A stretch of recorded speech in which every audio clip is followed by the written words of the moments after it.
think a lot of people are going to be surprised at elements of his life. When you start to realise what he's been through to achieve what he's achieved, you start respecting the work so much more.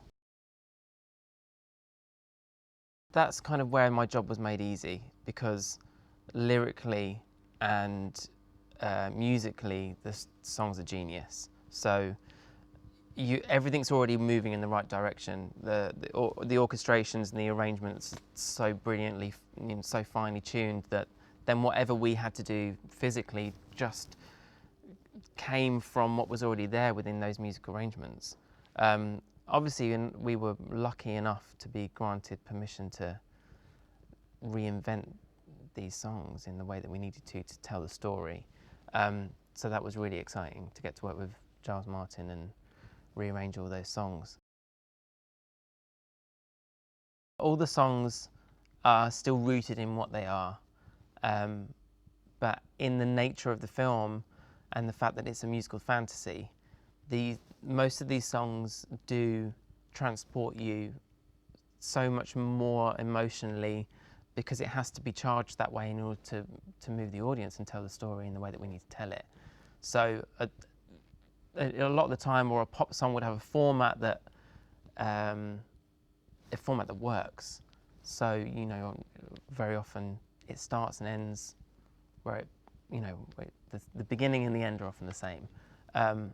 Whereas we had to transition into them from a scene and make sure that it was continuous and fluid, and then transition out of them and make sure that in those moments you have all these big peaks and troughs, so that we can put those emotional dynamics into the narrative.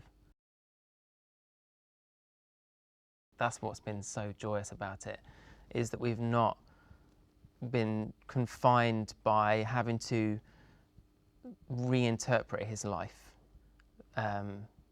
We've definitely taken it into a fantasy that only seems appropriate for somebody like Elton John, because of his flamboyance and the way he lived his life and the excess in his life, in order to really take that essence and, I suppose, move the audience and let them feel a piece of the way that he lived. We've had to stretch it, so that we've had to take those extremes and really push the boundaries.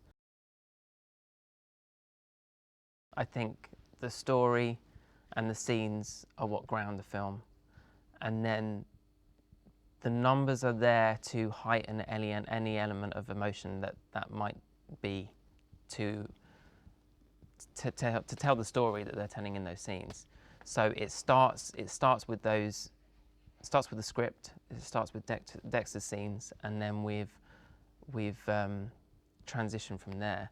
So, and it's not always joyous.